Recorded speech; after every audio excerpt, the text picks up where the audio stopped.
Et détourner les fonds publics était il y a peu les quotidiens de certains acteurs en RDC. À l'impunité, l'air sport est favori. Ces derniers avaient même réussi à faire du pays de Lumumba un royaume des intouchables. La faute à l'absence d'un contrôle rigoureux occasionnant des pertes énormes pour les pays. La paupérisation de tout un peuple longtemps dupé et couvert sous les draps de l'ignorance. Bien qu'existante depuis des décennies, l'inspection générale des finances est restée dans l'ombre, inopérant, incapable de jouer pleinement son rôle jusqu'à ce jour du 1er juillet 2020 où le chef de l'État, Félix-Antoine Tshisekedi, nomme à la tête de ses services Jules Alingué Tekei. Homme de rigueur, des convictions, déterminé, Alingué Tekei va avec force faire face aux profondeurs des ténèbres de la mafia, du vol, du détournement, la farce orchestrée par ces délinquants financiers incorrigibles. Humorès Otimpura, aux risques et périls de sa vie, l'alligator écrit l'histoire avec lui, celle de la lutte contre la corruption et les détournements au pays du peuple d'abord. Janvier 2019, la République démocratique du Congo connaît l'arrivée à la tête du pays d'un nouveau président, Félix-Antoine Tshisekedi Tshilombo. Cet opposant d'alors, confortablement élu, arrive au pouvoir dans un contexte économique très peu reluisant. Conséquence, parmi ses priorités, le redressement économique du pays et la fin d'une corruption généralisée. Pour y arriver, un seul impératif, mener une lutte perpétuelle et sans merci contre la corruption et les détournements des deniers publics. Et ce, comment s'y prendre? Comment coincer les prédateurs des finances publiques? C'est hors la loi qui font la loi, ceux-là qui ont normalisé les pillages des ressources de l'État depuis des décennies, qui se sont insolemment enrichis au détriment de la République et qui détiennent désormais presque tous les rouages de la vie publique. La réactivation de l'inspection générale des finances, ce service des contrôles sous l'autorité directe du chef de l'État, était devenu une urgence, certes. Mais quel profil pourrait donner plus de rigueur à ce service, surtout qu'en RDC, des personnages prêts à résister face aux billets verts et à la corruption sont quasiment une espèce en voie de disparition? Dans ce chapelet des questionnements, un homme a attiré l'attention du président Tshisekedi. Effacé, fin connaisseur du milieu des finances publiques et d'une probité morale irréprochable, économiste et expert comptable agréé, spécialiste en fiscalité, expert en matière du climat des affaires, Jules Alingué Tekei est apparu comme cet oiseau rare recherché par le chef de l'État. Il a pour mission principale de traquer les mauvais gestionnaires sous l'encadrement du président Tshisekedi lui-même. Et ce choix a apporté rapidement des fruits irréfutables. Tous les prédateurs se sont vus très vite profondément menacés. Dès la prise des fonctions de Jules Alingué Tekei et son administration en juillet 2020, celui-ci a noté une gestion désastreuse des finances publiques. Des réformes sont lancées et des actions audacieuses sont entreprises pour implémenter la bonne gouvernance. Les inspecteurs sont largués sur le terrain et plusieurs rapports sont très vite établis. Des scandales de corruption n'ont pas tardé à suivre, notamment des affaires de détournement autour du projet Bukangalonzo, de la gestion des fonds alloués à la lutte contre la Covid-19 et tant d'autres. Des puissants présidents des conseils d'administration, des directeurs généraux et leurs adjoints, aux entreprises et établissements publics comme l'ONATRA, l'OCC, la SENSES, l'OGEFREM, la GECAMINE seront mises à l'écart grâce au travail minutieux de l'IGF et d'autres seront jetés en prison. Et l'IGF va peaufiner davantage ses stratégies en instaurant plus tard la patrouille financière, ce mode de contrôle plus rigoureux et adapté au contexte congolais où la corruption est devenue endémique. Les retombées ne tarderont pas à venir. Les recettes publiques vont sensiblement accroître, la peur du gendarme va être restaurée, la crédibilité en matière de gestion des finances sur les plans international sera progressivement de retour, l'opinion publique va approuver la démarche et y adhérer.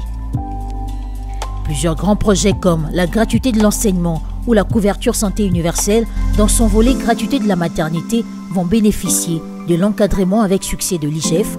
De même avec les entreprises et établissements publics, le contrat chinois sera revu en réduisant un financement de 7 milliards de dollars destiné à la construction des routes, de grands travaux d'infrastructures financés par des ressources propres de l'État, vont être lancés comme à travers le programme PDL 145 territoires. Des ventes illégales, des concessions forestières seront annulées. Une lueur d'espoir pour un Congo nouveau est ainsi retrouvée seulement en 4 ans. Contexte qui déplaît, il fallait s'y attendre, les plus endurcis des prédateurs des finances publiques qui vont désormais orchestrer des grosses manœuvres et manipulations contre Jules Alinguété en utilisant leurs chéquiers et carnets d'adresses, voyant leur mafia sérieusement menacée. Pour arriver à leur fin, les prédateurs des finances publiques orchestrent plusieurs mécanismes plus ou moins sophistiqués afin de couvrir les méfaits et les rendre opaques. De cela, ils mettent en place des dispositions assez sinueuses. Comme dans tous les États du monde, la mafia, ce sont des organisations, permettez-moi la tautologie, bien organisées. Ils ont des connexions, ils sont bien organisés en termes de... Ils savent concevoir de projets, ils ont aussi des complices, pour ne pas dire, au niveau de deux institutions. Parce que ces gens, ils ont l'information sur la disponibilité des fonds, ils ont des informations sur les priorités ou les axes prioritaires définis par l'État congolais, et ils conçoivent des projets fictifs juste pour faire décaisser des fonds et profiter des fonds de l'État, des finances publiques. Vous avez des gens qui sabotent la procédure de passation des marchés publics. Or, quand on sabote cette procédure-là, on entre dans les gré à gré, on ne sait pas la suite, et à ce moment-là, ça se fait par sentiment. Il y a également cette situation-là qu'on appelle le décaissement en mode d'urgence. Le décaissement en mode d'urgence, c'est-à-dire à un moment donné, non, il faut faire sortir 30 000, il faut faire sortir 100 000, il y a telle ou telle urgence. Il faut qu'on arrive à trouver un mécanisme de limiter et de dire qu'à partir de tel plafond, à partir de tel montant, on ne peut pas faire un décaissement en mode d'urgence. On ne peut pas imaginer qu'on puisse faire un décaissement en mode d'urgence de 10 millions de dollars. Qui peut prendre 10 millions de dollars en argent liquide pour en faire quoi? Et donc, il faut qu'on arrive à limiter ça. Ça, ce sera un deuxième élément. Le troisième élément, il s'agit de ce qui est devenu plus institutionnel. La question là des rétrocommissions au niveau du ministère des Finances et des Budgets. Et alors, cette question-là a la conséquence directe sur les 4e volets sur lesquels il faut agir, la surfacturation. C'est-à-dire, moi, je suis fournisseur, moi, je dois offrir les services à l'État, mais dès qu'on me dit non, si tu veux qu'on paye ta facture, il faut donner 30%. Qu'est-ce que moi, je vais faire? Je prends ma facture est de 10 $, on me demande d'ajouter 30% là-bas, j'ajoute les 30% sur les 10 $, ça devient 13 $, au budget, ça devient 3 $ aux finances, et donc, la réalité, en fait, c'est que quelque chose qui doit coûter 10 $ ou un service de 10 millions de dollars arrive à 16 millions de dollars. C'est le mode de passation de marché. Vous savez, bon, le projet n'a pas été bien préparé et tout, mais bon, on arrive quand même à un montant, on s'arrange. Vous avez vu les derniers cas de lampadaires et de forage. Ouais. Donc, ça veut dire qu'au départ, il n'y a pas eu de véritable préparation donc, du projet. Pour avoir un projet vraiment mature, eh bien, on décide, parce qu'au fond, l'objectif du détourneur dans des projets comme ça, c'est de mettre de l'argent dans ses poches. Alors, il peut donner des montants, comme nous avons vu, c'était quoi, 400 millions de dollars pour un projet qui ne pouvait pas coûter. Donc, c'était quoi, 100 fois plus que ce que pouvait être le coût réel. Donc, c'est ça leur... Alors, quand ils font ça, c'est des rétrocommissions, c'est à travers des surfacturations, par exemple. Donc voilà comment ils procèdent, ces gens-là. Avec à la tête une équipe déterminée chapeautée par l'intraitable Jules Alinguété, sous la bénédiction du président de la République, la traque aux délinquants financiers s'avérera impitoyable. Les retombées des multiples missions de l'IGF vont rapidement obtenir les éloges des personnalités publiques de tous bords. Depuis que la RDC existe. Aujourd'hui, ce qu'on voit comme changement, c'est qu'on arrive à placer des mots sur des chiffres. On arrive à placer des chiffres sur des mots, chose qu'on ne voyait pas avant. On parlait de détournement de manière assez évasive. Quand je parle de nous, c'est-à-dire il y a nous en tant que journalistes, avec l'arrivée ou à la réactivation de l'inspection générale de finances, aujourd'hui nous avons des chiffres pour essayer de dénoncer les mots. Nous avons des mots également, M-O-T-S, pour essayer de dénoncer les mots qui est le détournement M-A-U-X. L'IGF a été créé depuis très longtemps, mais a toujours fonctionné un peu d'une manière aléatoire. Il a été ce service qui dépend désormais du cabinet du président de la République, réactivé avec un nouveau leadership, aujourd'hui piloté par Jules Alingueté. Depuis que Alingueté est à la tête de l'IGF, il y a comme une espèce de renaissance du contrôle et de la sauvegarde des finances publiques. L'inspection générale des finances est une structure qui a toujours existé. Il a fallu qu'on mette en place, qu'on nomme quelqu'un à la tête de cette structure et aujourd'hui, grâce à son charisme personnel, son savoir-faire technique, son sens élevé de management, aujourd'hui, le contrôle des finances publiques est incarné par cette structure. Il y en a plusieurs autres, mais quand on parle du contrôle des deniers publics, on voit d'abord l'IGF. Et en voyant l'IGF, on voit d'abord M. Jules Alingueté. Son nom est devenu le symbole de la lutte contre la corruption et de la mise en place de la bonne gouvernance au sein des structures étatiques. Cela me pousse à dire qu'il suffirait à ces pays de mettre en place les hommes qu'il faut dans les structures qu'il faudrait, le pays ira le mieux. Grâce notamment à sa patrouille financière et sa rigueur, l'IGF, ce chant des gardes qui aboie à la moindre bêtise, dérange désormais la délinquance financière, d'où les manœuvres diffamatoires organisées à grande échelle par les mafieux. Vous devez savoir que l'IGF, Jules Alingueté, a adopté une stratégie de communication offensive qui ne pardonne pas la prédation, qui désigne les voleurs par leur nom, et ceci ne peut pas enchanter les prédateurs. Surtout que parmi les prédateurs, la majorité sont des autorités, sont des gens que nous appelons des koulouna en cravate, sont des ministres, sont des mandataires qui n'acceptent pas l'humiliation leur infligée par l'inspecteur général de finances qui est Jules Alingueté.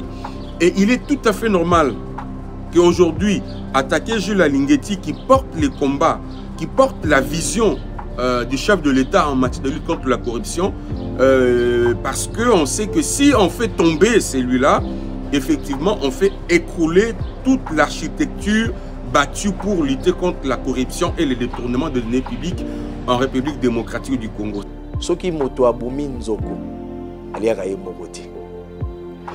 Et donc, comme pour dire, le système était ancré à telle enseigne que cela a constitué une solidarité des prédateurs des finances publiques pour justement étouffer celui qui impulse, celui qui donne justement cette nouvelle dynamique pour lutter contre la corruption. Et nous y sommes aujourd'hui. Jules Alingueté, vous le constaterez, est victime de beaucoup de choses de la part de ceux qui détournent. Ce n'est pas que le monsieur lui-même, l'individu, non, mais c'est aussi tous ceux qui sont autour de lui qui sont victimes de la mafia, excusez-moi, entre guillemets, appelons comme ça, la mafia. Heureusement pour lui, M. Jules Alingueté, il n'a pas que le soutien du président de la République, il a aussi l'accompagnement de la population congolaise. Parce que le travail qu'il fait, n'eût été la population qui portait son combat, mais ce monsieur n'existerait plus dans ce pays. Et je pense qu'en tant que personne adulte, Jules Alingueté devait savoir qu'à un moment donné, la mafia allait s'organiser contre lui. Je ne crois pas qu'il n'eût pas su cela, il le savait. Et aujourd'hui, nous sommes dans une situation où, de manière assez récurrente, tous ceux qui gênent les intérêts de la mafia sont considérés comme des gens à tuer. Et en fait, aujourd'hui, les gens mettent tous les moyens en jeu pour être en mesure d'exécuter Alinguété du point de vue politique ou administratif. Ça prendra du temps, mais ils tenteront d'essayer. C'est pour ça que je pense que cette bataille n'est pas la bataille d'Alinguété, ça devrait être la bataille de l'IGF, mais ça devrait surtout être la bataille du citoyen lambda. Toute la République devrait se lever pour être en mesure de défendre la République. Il ne s'agit pas de défendre un individu. L'IGF est un peu, comment il va agressé de toutes parts par les prédateurs, n'est-ce pas? Les prédateurs sont capables d'aller influencer, par exemple, le président de la République pour qu'on change la loi sur l'IGF, les textes qui réglementent le fonctionnement de l'IGF, qu'on supprime la patrouille financière, etc., etc. Bien évidemment, l'IGF fonctionne dans un environnement très hostile parce que les gens ont des habitudes, parce que les gens ont des velléités de corruption, des concisions, des gabegies permanentes. Et c'est toujours difficile lorsque vous êtes dans un environnement où les gens sont très réfractaires au changement. Les Congos ou les Congolais doivent être fiers de compter, les Congos, je disais, doivent être fiers de compter parmi ses ressortissants M. Félix Antoine Tshisekedi Tshilombo et Jules Alinguété. C'est une chance pour la République. Mais il faudrait savoir que l'ampleur qu'a pris la lutte contre la corruption en République démocratique du Congo, il était tout à fait normal que les lobbies mafieux se reconstituent pour tirer vers le bas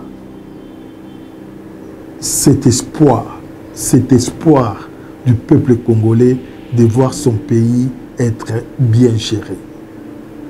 Il était tout à fait normal que cela arrive. Raison pour laquelle le président de la République et M. Jules Alinguété ont besoin non seulement de nos prières, de notre vigilance aussi, pour dénoncer tous les ennemis de la nation qui sont en train de chercher par tous les moyens à décourager cette noble mission de l'inspection générale des finances de mettre fin à la gabegie financière, de mettre fin au détournement des deniers publics. Ce travail de l'IGF, salué par les Congolais, permet la rationalisation des finances et réduit sensiblement l'écoulage des recettes publiques. Jules Alinguété est venu avec les différentes techniques, soit les différentes méthodes qu'il a dû mettre en place. Il parle de contrôles concomitants. Peut-être que vous n'arrivez pas à comprendre ce que c'est les contrôles concomitants. Les contrôles concomitants, c'est vous percevez l'argent de l'État et en même instant, vous le gérez avec l'IGF. Avec l'IGF. C'est-à-dire que ce n'est pas de la co-gestion. Il vous accompagne dans votre gestion pour éviter les détournements. Si aujourd'hui on arrive à dire que la RDC a 16 milliards, Jules Alinguété est dedans. Parce que les gens ne savent plus détourner l'argent de l'État. On sait quand même voir que le budget peut être en équilibre. Le budget peut être en mesure de résoudre les problèmes à venir grâce à l'institution IGF, passant par M. Jules Alinguété. La force des ministères était notamment liée au nombre d'entreprises sous tutelle. Cela voudrait dire que les entreprises ou les établissements publics étaient considérés comme des vaches à lait des ministères. Mais avec le passage des noms d'une structure, l'inspection générale de finances, au sein de ces entreprises et établissements publics, il a été constaté la remise en ordre de l'ordre revenu. Il a amené ces entreprises à mettre en place des règles prudentielles de gestion, les règles prudentielles qui ont amélioré leur trésorerie. La plupart de ces entreprises, je ne citerai pas les noms, vous entendrez que telle entreprise a aujourd'hui des réserves de plus de 800 millions, de 900 millions de dollars. telle entreprise a investi dans tel secteur. Tout ça, c'est parce qu'il y a eu quelqu'un qui est passé par ces structures. Et je citais l'inspection générale des finances, ou mieux, l'inspecteur général des finances, M. Jules Alinguete. Pourquoi la patrouille dérange? Vous voyez, pourtant, la patrouille permet la rationaliser de la dépense. Elle permet ces contrôles en amont là. Hein? Donc il permet a priori, ça permet d'améliorer la rationalisation de la dépense. Mais qui a intérêt à suspendre les patrouilles financières? Aujourd'hui, tout le monde sait que quand vous gérez financièrement, vous devez laisser des traces. Parce que les patrouilles financières sont là. Et ceux qui sont contre cette initiative n'aiment pas la République. Ceux qui sont contre ces actions sont les ennemis de la nation. Ceux qui veulent combattre ces initiatives de l'IGF ne veulent pas d'un avenir radieux pour nos enfants. Ils ne veulent pas que nos enfants demain, qui vont à l'école aujourd'hui, aient du travail.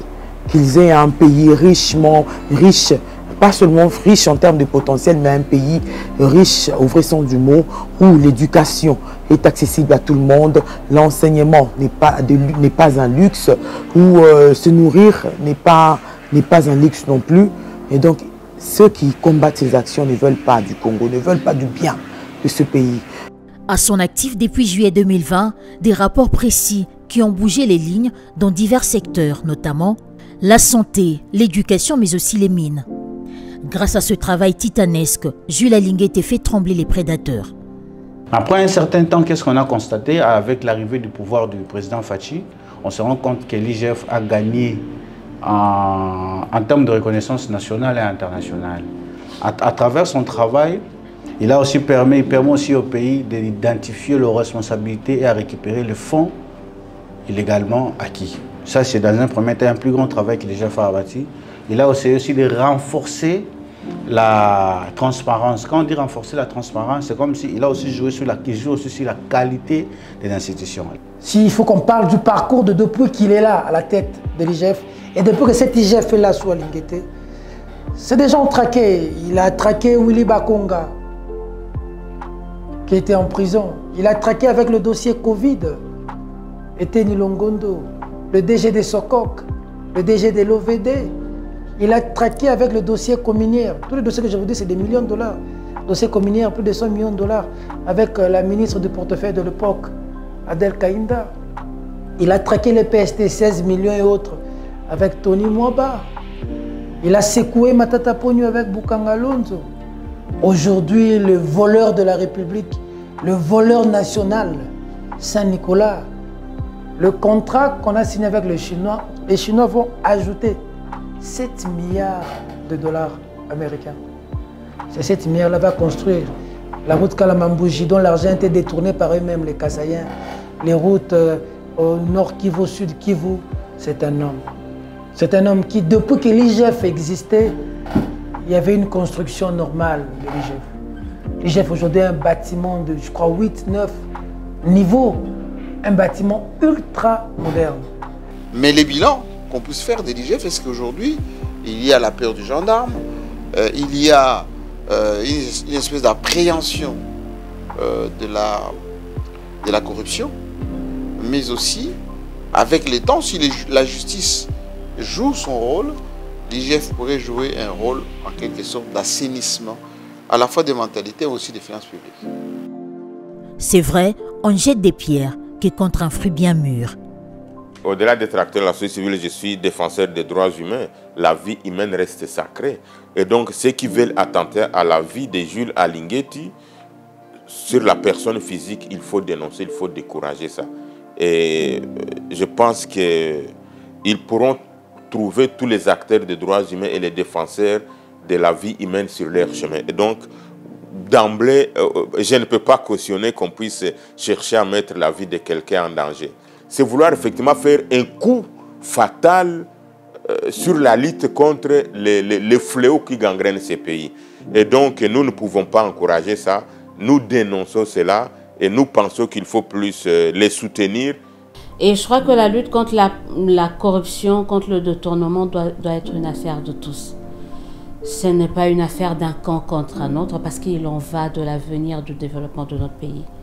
La lutte contre la corruption va au-delà de l'inspection générale de finances, va au-delà de la personne de Jules Alinguété. Donc je crois que c'est le moment où jamais nous devons créer une sorte de synergie.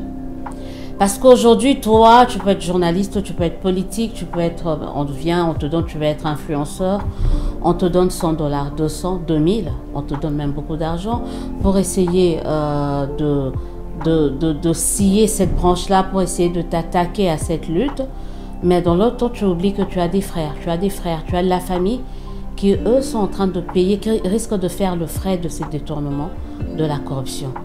Et quand on voit que quelqu'un ou des personnes sont en train de mettre en place des mécanismes pour essayer d'endiguer le phénomène tel que le détournement et la corruption, nous devons tous nous serrer les coudes et nous dire non, on ne va pas laisser quelqu'un venir essayer de nous désorienter parce que le combat, il est noble. La lutte, elle est noble. Moi, je pense que les attaques contre Jules Alinguété sont justifiées par les gens qui ne veulent pas que les choses ne changent.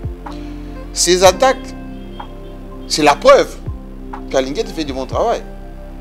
Ces attaques, c'est la preuve que les habitudes installées depuis n'ont pas encore désarmé.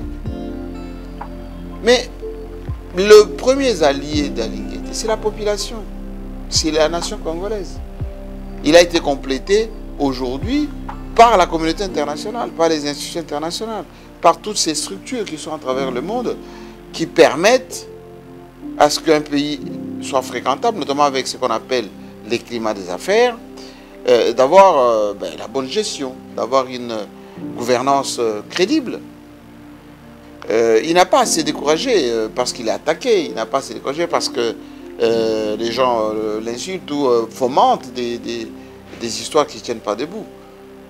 D'ailleurs, on dit qu'on ne jette qu'à un fruit qui est mûr, une pierre, parce que les gens ont envie de manger cette production de l'arbre. Nous croyons un Congo nouveau. Ça viendra, l'espoir est permis. On ne peut pas se lasser. Et c'est avec des gens comme ça. Il va être combattu, il va être insulté, il va être critiqué. Mais il doit savoir que la tête qui porte la couronne, elle est très lourde. La charge qu'il porte est dénoncer des voleurs. Dites à M. Jules Alinguété qu'il y a des Congolais comme Peter Tiani qui croient en son combat. Je me répète, l'histoire se chargera de lui donner la juste dimension. Il ne fait pas ça pour lui, il fait pour les générations futures. J'ai suivi l'inspecteur général une fois dire « Je ne travaille pas pour moi, je travaille pour nos enfants. Qu'est-ce que nous allons leur léguer comme pays? Quel avenir nous leur laissons finalement si nous ne savons pas arriver à faire en sorte que le système change, que les choses changent, que les mentalités changent. Et quand les choses sont très profondément enracinées dans le mal et qu'il y ait des gens qui viennent pour essayer de changer la situation, il y aura toujours des personnes qui s'élèveraient pour aller à l'encontre des actions qui sont menées. Et c'est question de rester fort mentalement et de ne pas baisser les bras, de poursuivre la lutte. Eh bien, l'homme, longtemps préparé au corps à corps, est bien informé des risques que comporte la traque des réseaux mafieux. Les messes noires, les montages grossiers, acharnements, mensonges, achat des consciences de certains professionnels des médias, des fausses accusations, des calomnies pour nuire à son image et l'abattre. Il les encaisse avec professionnalisme en poursuivant sa mission combien cruciale pour la nation. Surtout que lorsqu'un individu détourne, surfacture ou encore s'éverse dans la mégestion pour des fins égoïstes, sa première arme, c'est la presse qu'il tentera d'acheter pour se blanchir. Et malheureusement, certains journalistes se laissent acheter. Le travail de l'IGF doit être fait et sans relâche. Qu'il y ait des menaces, qu'il y ait des combines qui sont menées dans des salons, que ce soit politique, que ce soit médiatique, parce que souvent, il y a même des journalistes, des confrères, sans les citer, qui sont utilisés par des officines politiques pour contrer les actions louables qui sont menées par l'IGF dans le sens d'assainir le secteur financier en RDC. Et justement, ça, nous déplorons parce que la presse est censée être comme un modèle, un miroir. Si l'IGF, comme je l'ai dit au début, s'est également appuyé sur les médias, a mis en place une communication saine et efficace, c'est parce que l'inspecteur général connaît le pouvoir de la presse. Et donc cette presse est censée l'accompagner dans cette action qu'il est en train de mener pour le bien des générations futures, pour nos enfants. Et la presse n'est pas censée être manipulée par ceux qui pillent, qui cassent les caisses de l'État, parce qu'ils ne veulent pas répondre devant la justice, ils ne veulent pas brandir des preuves, ils ne veulent pas de traçabilité.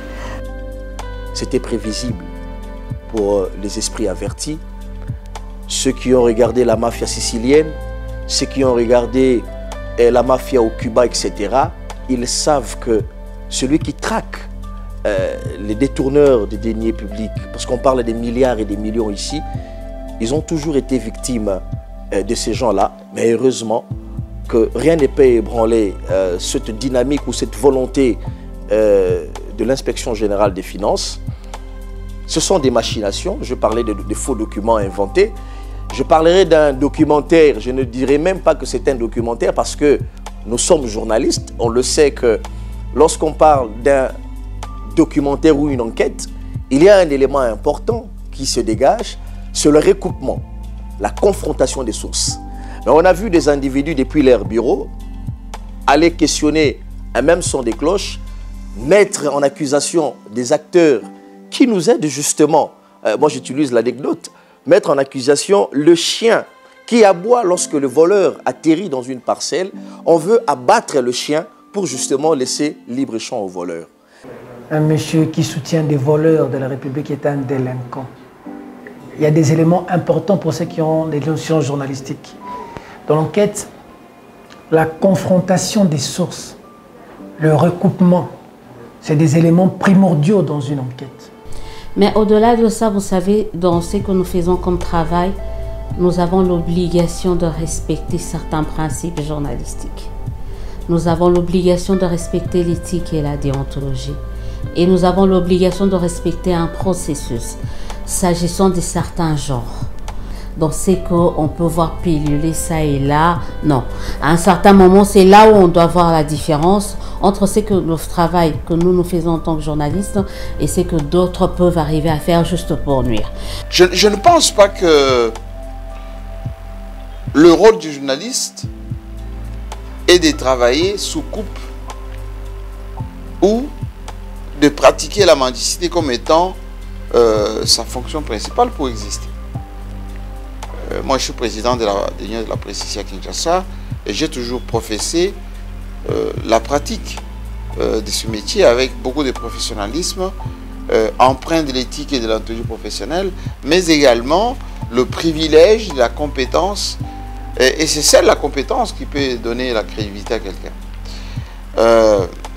Certes, c'est très difficile d'échanger les mentalités des gens qui étaient habitués à vivre, on va dire, avec la politique de la main tendue, mais le modèle économique que nous avons mis en place ici fait que lorsqu'un journaliste est compétent, lorsqu'un journaliste fait bien son travail, il peut en vivre sans pourtant être mendiant.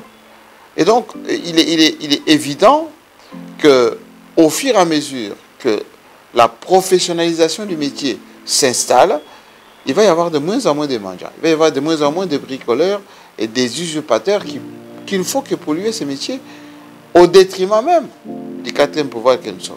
Avant de croire à ce que dit la presse, il faut chercher à savoir qui paye l'encre. Je suis dans la joie quand les prédateurs et leurs lieutenants sont en débandade et en insomnie. La diabolisation, les complots, les injustices, les menaces, les intimidations, les attaques personnelles contre l'inspection générale des finances ainsi que les agitations des criminels financiers en cravate sont autant des signes concrets qui prouvent que la lutte contre la corruption et les antivaleurs dans la gestion publique atteint petit à petit ses objectifs.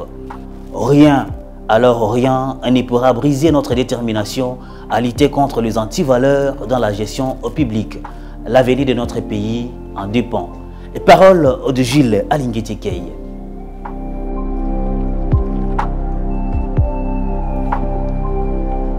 Désormais éveillée, la population congolaise qui croit au travail de Jules Alinguete et son équipe ne cesse de manifester un soutien indéfectible. Le travail qu'il est en train d'effectuer, ça donne des fruits et nous voyons cela et c'est palpable. En tout cas, nous soutenons l'IGF dans ces rapports qu'il est en train de faire et des contrôles. Quand l'État vous confie une mission quelconque, il faut être catégorique, qu'il soit serré dans ce qu'il fait, qu'il ne craint rien. Si les politiques l'attaquent, nous, les peuples, nous sommes derrière lui pour qu'il puisse bien faire son travail. On ne jette que les cailloux ou soit la pierre sur l'arbre qui porte des fruits. C'est pourquoi je veux dire à M. Alinguete de ne pas avoir peur. Il a tout air national derrière lui, entre autres le peuple congolais. Nous les soutenons. Babylone il y a ma patrie financière, les nouveaux riches, et bateau va mettre une aspiration de vol, ce sont des gens qui ont des agendas cachés. Hein. Ils sont très mal à l'aise avec le travail abattu par cet inspecteur. Et moi, je profite de ce micro pour dire que c'est un monsieur qui doit être vraiment bien sécurisé avec sa famille. Hein. Sinon, il est à la portée de ces autorités qui sont mal intentionnées, hein, cherchant à les nuire, hein, pour qu'on les fasse partie et qu'on mette, je ne sais pas moi, quelqu'un qui est corruptible et tout ça, qui puisse très bien les manipuler.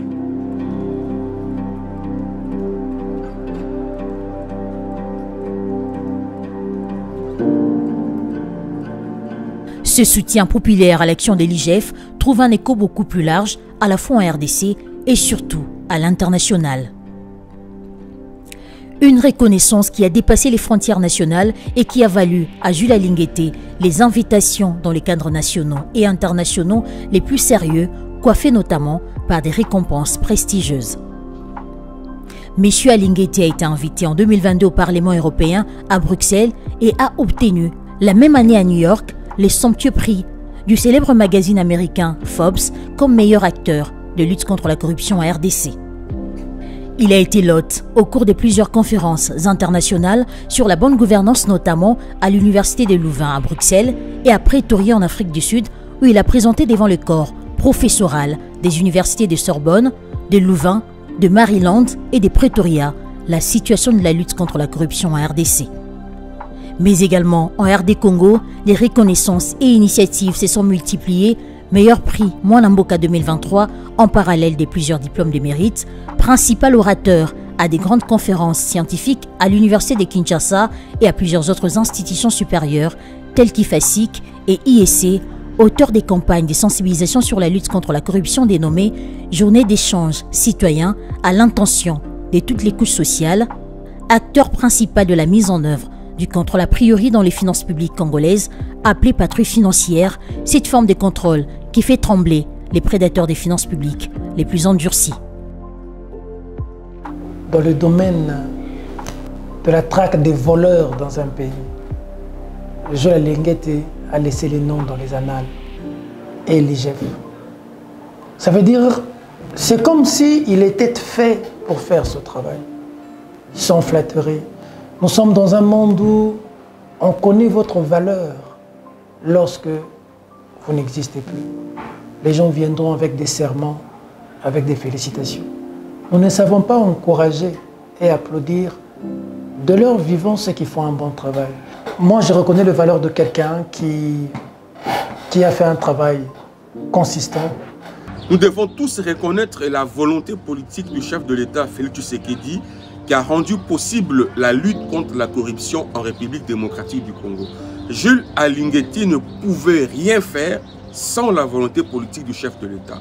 Jules Alinguete ne pouvait pas traquer les prédateurs, même ceux qui usent du trafic d'influence pour l'intimider, pour le menacer, sans la volonté ou l'implication personnelle du président de la République.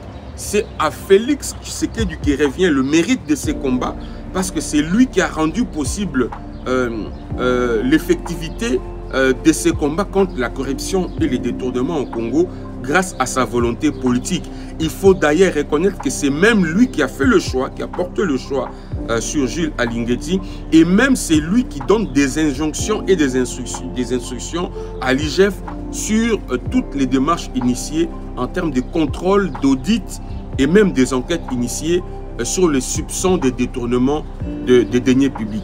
C'est grâce à sa volonté politique que l'IGF travaille en toute aisance et en toute liberté, en toute détermination et engagement, parce que le président de la République est derrière son combat. Parce qu'il n'agit pas seul, c'est une structure de la présidence. Quand il s'élève, c'est que derrière lui, il y a le chef de l'État qui lui dit « Ne baisse pas les bras, vas-y ». Parce que demain, il y aura du fruit. Demain, c'est le peuple qui en bénéficiera. Demain, ce seront nos enfants qui vivront dans un pays meilleur, assaini financièrement, un pays où la corruption n'aura pas toute sa place comme aujourd'hui. Nous décrions le fait que la corruption bat son plein en République démocratique du Congo. Mais que faisons-nous pour que cela change avec les temps? L'inspection générale des finances dépend du président de la République et donc ne pas permettre à Jules Alinguetti de continuer à faire son travail, ce serait jeter le discrédit sur la personne du chef de l'État. Beaucoup de gens ne se rendent pas compte de ça. Il est vrai que comme acteur de la société civile, je peux avoir des observations fondamentales, constructives par rapport à la gestion du pays, mais l'image du président de la République reste une image qu'il faut protéger parce que c'est lui le premier garant, c'est lui le premier citoyen. Jules Alinguetti, au-delà de tout, il faut l'encourager, il faut le féliciter. Surtout ce courage-là de dénoncer, ce courage-là de servir des sentinelles de la République en termes d'alerte sur la concussion, sur les détournements, sur la corruption, la gabégie et tout ce qu'il y a comme coulage dans les domaines financiers de ces pays. Donc, au-delà de tout sentiment, vraiment, il faut l'encourager, il faut le soutenir. Deuxième chose, il faut demander au président de la République des éléments. D'abord, de continuer à faire confiance dans la personne de Jules Alinguetti, mais également de le préserver de tous les dangers qui peuvent survenir suite, non pas à sa personne, mais suite aux actions qu'il est en train de mener pour l'intérêt du pays. Je crois que je n'ai même pas besoin de parler au nom du chef de l'État. Le chef de l'État parle lui-même. Chaque jour, quand il prend la parole, il parle de son soldat, il parle de la personne de Jules Alinguetti, de tous les biens que son travail et sa propre personne ont dû apporter à la République. Je crois qu'il n'y a pas de doute sur ce que le chef de l'État dit. Mais maintenant, il faut savoir que quand vous allez déranger le repos des abeilles, ils vont piquer de toutes les manières. Et c'est ce qui est en train de se passer maintenant. Ceux qui doivent se réveiller, ce n'est ni le président de la République, ni les ministres. Ceux qui doivent se réveiller en ce moment, ce sont les citoyens, parce qu'ils sont les plus grands perdants de la corruption. Ceux qui doivent défendre l'IGF et Jules Alinguetti, aujourd'hui, ce n'est pas le président de la République. Le président de la République a déjà fait son travail. C'est la République tout entière, c'est les citoyens qui se rendent bien compte qu'en fait, aujourd'hui, on a un peu plus de moyens pour être en mesure de défendre le territoire, on a un peu plus de moyens pour assurer la couverture santé universelle, on a plus de moyens pour assurer la gratuité de l'enseignement. Voilà les gens qui devraient se lever pour être en mesure de défendre Jules Alinguetti et défendre l'IGF. Nous, en tant que journalistes, on est en train de voir que les pressions aussi viennent de partout, parce qu'on s'attaque à un phénomène qui a tellement gangréné le mode même de fonctionnement de notre pays. Et ça ne va pas être effacé. Il y avait certains qui étaient bénéficiaires de cela. Et s'attaquer à ce phénomène-là, c'est comme si vous venez de donner un coup de pied dans une fourmilière. Et les gens ne vous laisseront pas tranquille. Mais moi, je suis en train de dire, c'est l'un des acquis du président de la République. C'est la réactivation de l'IGF, c'est quelque chose à mettre à l'actif du président de la République. Le fait qu'il y ait Jules Alinguetti à la tête de cette inspection qui a essayé de donner une autre tournure, une autre façon de fonctionner à cette inspection générale de finances, c'est sûr, ça ne plaira pas à tout le monde. Mais comme je l'ai dit tantôt, la lutte, elle est noble. Le combat, il est bon. Le combat ne concerne pas les individus, ça concerne le pays avant tout. Donc moi, j'invite le président de la République, mais également l'inspection générale de finances, de continuer, de poursuivre, de ne rien lâcher. Qu'il ne se fatigue pas. Son rôle est primordial pour l'intérêt de la République démocratique du Congo. Et il était tout à fait normal qu'après avoir attaqué, il le savait. Et aujourd'hui, ces gens ont fait sortir les griffes, la population congolaise, l'État congolais, le gouvernement congolais, avec son élément principal, qui est Jules Alinguete, fera un effort pour mettre hors d'état de nuire tous ces comploteurs contre la République démocratique du Congo. Le chef de l'État, je suis convaincu, le connaissant sa sagesse, il a compris. Il a compris pourquoi l'inspection est en train d'être tirée à boulet rouge. Et je suis convaincu que s'il faudrait changer son animateur, serait lui donner un poste encore beaucoup plus important. S'il y avait un message à passer au président de la République, c'est que voici quelqu'un qui vous sert et l'opinion est d'accord avec lui. Voici quelqu'un parmi ceux qui contribuent à la moralisation de la vie politique, à la gouvernance responsable. Eh bien, c'est Jules Alinguete qu'il faut non seulement protéger, mais encourager pour qu'il aille de l'avant, pour qu'enfin les bilans de ce deuxième mandat soient à la fois confortables, soient salués par la population et par nous. La presse, Dieu sait combien, nous sommes assez critiques. Et courage à M. Alinguete qu'il continue à faire ce travail parce que c'est pour le bien de la postérité, pour le bien de la République démocratique du Congo, pour l'image de ces pays et surtout pour que demain, qu'on ne dise pas que cette génération avait démissionné.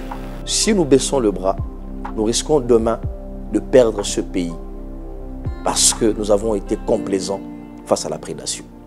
In extension, c'est un combat sans merci avec les prédateurs. L'UGF, à travers Jules Alinguete, déterminé à poursuivre sans relâche les délinquants financiers et qui, en retour, comme les fiévreux de la peste, leur douleur ne cesse d'augmenter, fou des rages, animés d'une grande colère et comme Satan précipité sur terre, ces ligues à bande organisée et sont déterminés à en finir avec Jules Alinguete en usant de toutes formes d'attaque. Ce combat qui n'aura pas de fin met en péril l'évolution du pays. Qui vivra verra.